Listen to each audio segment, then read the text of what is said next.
გამარჯობათ. ასეთი გამოთქმა ყოფილა. მეხუთე ქმარი ყბაში რომ გირტყავს, ყბა არისო დამნაშავე. სათითაოდ რომ ჩამოიაროთ, სოფლიოს ყველა ქვეყანა. ერთ ქვეყანას ვერ ნახავთ, რომ ქრისტიანი მთავრობა ყავდეს. აირჩევენ ხოლმე ვიღაცა დაზიანებულ ადამიანს, რომელიც თავიდანვე აცხადებს, რომ ღვთის კანონები არ აინტერესებს, თავისი საკუთარი კანონები აქვს. და ასეთი ადამიანებისგან ელოდებიან ხოლმე ბედნიერებას, სიკეთეს, წარმატებას. შემდეგ გადის ხოლმე რაღაც პერიოდი, აღმოჩნდება, რომ თურმე ავადმყოფია და მერე შფოთავენ, როგორმე ეს ჭირი მოიშორონ. ეს არ არის მხოლოდ საქართველოს პრობლემა. ეს თურმე ყველგან ერთი და იგივე ხდება. 2026 წლის იანვარში ლონდონში პოლიციამ აკრძალა ჯვრებით სიარული, მსვლელობა, რომ მაჰმადიანთა თემიო არ გააღიზიანოთო. ის შეშლილობები, რაც 50 ან 100 წლის წინ იყო ყოველად მიუღებელი, ყოველად წარმოუდგენელი, ამაზე ადამიანი ვერც ისაუბრებდა. დღეს არის დაშვებული, მიღებული და კანონით დაცული. ჩვენ ვიცით, რომ სამება ღმერთი არის ყოვლის შემძლე. ყველაფერს ხედავს, ყველაფერი წინასწარ იცის.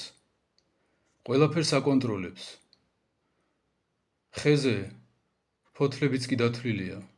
ჩვენს თავზე თურმე თმებიც დათვლილია. რატომ უშვებს ასეთი გადაულახავი ძალის მქონე არსება, რომ მის მიერ შექმნილ სამყაროში ეს ბოროტების აღლუმი ტარდებოდეს. ყველა დონეზე, ყველა სფეროში. პავლე მოციქული თესალონიკელთა მიმართ მეორე ეპისტოლეში ანტიქრისტეს გამეფებაზე ასეთ რამეს წერს. ვინაიდან სიყვარული იგი ჭეშმარიტებისა არა შეიწყნარეს, ამისთვის მოულინოს მათ ღმერთმა შემწესაცდურებისა, რათა რწმენეს მათ ტყუილისა. ანტიქრისტეს გამეფების მთავარი მიზეზი იქნება თვითონ კაცობრიობა, რომელიც თავისი სულიერი მდგომარეობით, თავისი პათოლოგიური მდგომარეობით დაემსგავსება ეშმაკებს.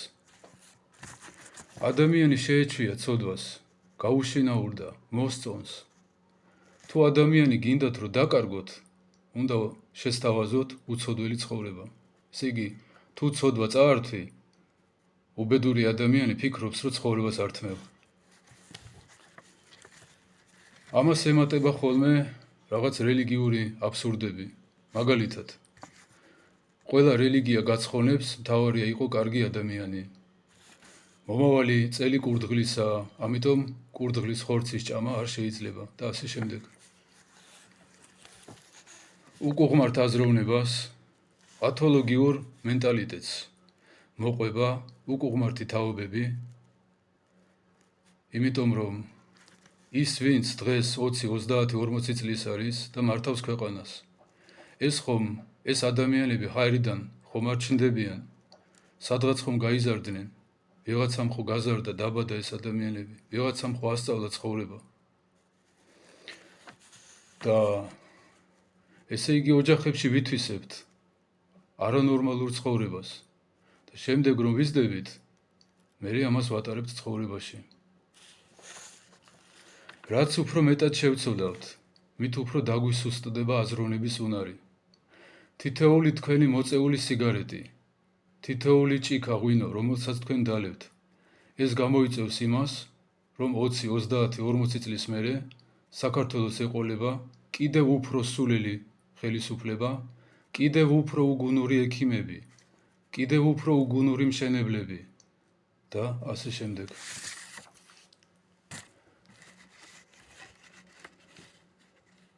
თუ თქვენ ამ ვიდეოს უყურებთ 2040, 50, 60-იან წლებში და თქვენი ძალიან ჭკვიანი მთავრობა